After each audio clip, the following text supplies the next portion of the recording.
മഹാനായ ഒരു സയ്യിദ് സമീപകാലത്ത് ജീവിച്ചിരുന്ന മഹാനാണ്.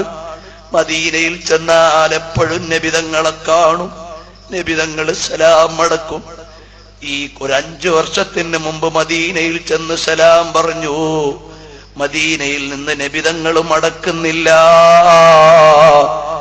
പൊട്ടിക്കരഞ്ഞിട്ട് ചോദിച്ചു, തങ്ങളെ എന്നോട് പിണങ്ങിയോ തങ്ങളെ? അള്ളാഹുവിന്റെ തൗഫീഖ് കൊണ്ട് ആ മഹാനെ ഞാൻ കണ്ടിട്ടുണ്ട്. പേര് ഞാൻ തൽക്കാലം പറയുന്നില്ല. ബഹുമാനപ്പെട്ടവര് ചോദിച്ചു, തങ്ങളെ തങ്ങൾ പിണങ്ങിയോ? മദീനയിൽ കിടന്നങ്ങ് കരഞ്ഞു, തങ്ങളെ പിണങ്ങല്ലേ നബിയേ, എന്റെ തെറ്റു തിരുത്തി തരണം നബിയേ. ഉടനെ മദീനയിൽ നിന്ന് റൗദയിൽ നിന്ന് മറുപടി, അനലർത്തയില വജിഹിംറഅത്തിൻ ഫിത്തിൽഫിസിയൂൻ. എടാ മോനെ, നീ ടെലിവിഷനിലൂടെ അന്യ പെണ്ണിനെ നോക്കിയല്ലോ, എന്നെ ഇഷ്ടമുണ്ടെങ്കിൽ നീ അത് നോക്കുമോ മോനെ? ഞാൻ പറഞ്ഞു, നബിയേ ഞാൻ സിനിമ കണ്ടതല്ല നബിയേ, വാർത്ത കേട്ടപ്പോ അറിയാതെ കണ്ടുപോയതാണ് നബിയേ. പിണങ്ങല്ലേ നബിയേ, ഇനി മേലിൽ ആവർത്തിക്കില്ല നബിയേ എന്നവിടെ കിടന്ന് പൊട്ടിക്കരഞ്ഞപ്പോ നബിതങ്ങൾ പറഞ്ഞു, ഇനി അങ്ങനെ ചെയ്യരുത്, ചെയ്യില്ലെങ്കിൽ ഞാൻ നിന്നോടുള്ള പിണക്കം മാറിപ്പോയി. നമുക്കെന്ത് അർഹതയാണ് മുഅ്മിനീങ്ങളെ? എത്ര അന്യപുരുഷന്മാരുടെ ഔറത്തും അന്യപെണ്ണിന്റെ ഔറത്തും പരസ്പരം കാണുന്ന നമ്മളെ നബിതങ്ങൾ എടുക്കുമോ? നിങ്ങളെ നബിതങ്ങൾ എടുക്കില്ല കേട്ടോ. അല്ലാഹുവിന്റെ റസൂലിന്റെ പേരിൽ ഇത്തരത്തിൽ കള്ളം പ്രചരിപ്പിക്കുന്ന നിങ്ങളെ എടുക്കില്ല എന്നത് മാത്രമല്ല, നാളെ മഹ്ശറിലെത്തുമ്പോ അതാ ഹൗദിന്റെ മുമ്പിൽ അന ഫറതുകും അലൽ ഹൗദി, ഞാൻ മുമ്പേ ഹൗദിന്റെ മുമ്പിൽ പോയി കാത്തിരിക്കുന്നുണ്ടാകും എന്ന് പറഞ്ഞിട്ട് അവിടുന്ന് പഠിപ്പിച്ച ദീന് പ്രചരിപ്പിച്ച മോമിനീങ്ങൾക്ക് വെള്ളം കൊടുക്കാൻ വേണ്ടി അബ്ദുൽ കൗസറിന്റെ ഓരത്ത് ഹബീബ് നിൽക്കുമ്പോ ഇതുപോലെയുള്ള വ്യാജവാദികളെ കാണുമ്പോ പോടാ, എന്റെ മുമ്പിന്ന് കടന്നു പോടാ എന്ന് പറയുന്നവരവസ്ഥയിലേക്ക് നിങ്ങൾ എത്തിപ്പോകും കേട്ടോ.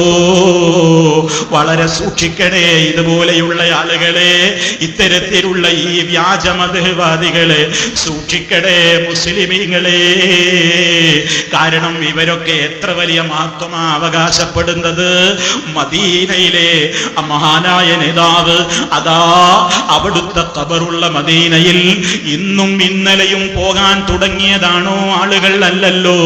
അവിടെയതാ അഷ്റഫുൽ ഖൽഖ് സ്വല്ലല്ലാഹു അലൈഹി വസല്ലമിനെ അവിടുത്തെ ആ ശറഫാക്കപ്പെട്ട ശരീരം അടക്കം ചെയ്തതിന്റെ ശേഷം നമ്മുടെ ഉമ്മ ആയിഷ റളിയല്ലാഹു അൻഹാ, പുന്നാര നബി തങ്ങളുടെ പ്രിയപ്പെട്ട ഭാര്യ, എന്റെയും നിങ്ങളും അടങ്ങുന്ന ലോക മുസ്ലിമീങ്ങളുടെ ഉമ്മയായ വിജ്ഞാനത്തിന്റെ നിറകുടമായ ആലിമത്തായ ധീരയായ മഹത്വമേറിയ ഒരുപാട് ദീനിന്റെ കാര്യങ്ങളിൽ ഗവേഷണ പാഠവമുണ്ടായിരുന്ന ആയിഷ റളിയല്ലാഹു അൻഹാ, ആ ഖബറിന്റെ തൊട്ടപ്പുറത്തൊരു വിരിക്കപ്പുറത്ത് 40ഓളം കൊല്ലം കഴിഞ്ഞിട്ടുണ്ടേ. ഒരിക്കൽ പോലും ഹബീബിനോട് സംസാരിച്ചിട്ടില്ല, ഹബീബ് തിരിച്ചിങ്ങോട്ട് സംസാരിച്ചിട്ടില്ല. തീർന്നില്ലല്ലോ ഫാത്തിമ, നീ എന്റെ കരളിന്റെ കഷ്ടമാണ് മോളെ എന്ന് നബി തങ്ങൾ പുകഴ്ത്തി പറഞ്ഞ അതാ സ്വർഗീയ സ്ത്രീകളുടെ നേതാവായ ഫാത്തിമ റളിയല്ലാഹു അൻഹാ. പൊന്നാര ഉപ്പയുടെ വഫാത്തിന്റെ ശേഷം 6 മാസക്കാലം ആ മഹദി ജീവിച്ചിട്ടില്ലേ? ഒരിക്കലെങ്കിലും ബാപ്പയോട് മോള് സംസാരിച്ചിട്ടുണ്ടോ? മോളോട് ബാപ്പ സംസാരിച്ചിട്ടുണ്ടോ? അതുപോലെ തന്നെ കൂടെ തന്നെ ജീവിച്ചിരുന്ന നിഴൽ പോലെ പിന്തുടർന്നിരുന്ന എല്ലാ സന്ദർഭത്തിലും തന്റെ കൂടെ സാഹിബായി നടന്നിരുന്ന സിദ്ദീഖുൽ അക്ബർ റളിയല്ലാഹു അൻഹു, ഉമർ ഖത്താബ് റളിയല്ലാഹു അൻഹു, ഉസ്മാൻ ഇബ്നു അഫ്ഫാൻ റളിയല്ലാഹു അൻഹു, അലി ഇബ്നു അബീ ത്വാലിബ് റളിയല്ലാഹു അൻഹു, സഅദ് റളിയല്ലാഹു അൻഹു, സഈദ് റളിയല്ലാഹു അൻഹു, ത്വൽഹത്ത് റളിയല്ലാഹു അൻഹു, അബൂ ഉബൈദത്തുൽ ജറാഹ് റളിയല്ലാഹു അൻഹു, ബിലാൽ റളിയല്ലാഹു അൻഹു, അബ്ദുല്ലാഹ് ഇബ്നു അബ്ബാസ് റളിയല്ലാഹു അൻഹു, അബ്ദുല്ലാഹ് ഇബ്നു ഉമർ റളിയല്ലാഹു അൻഹു.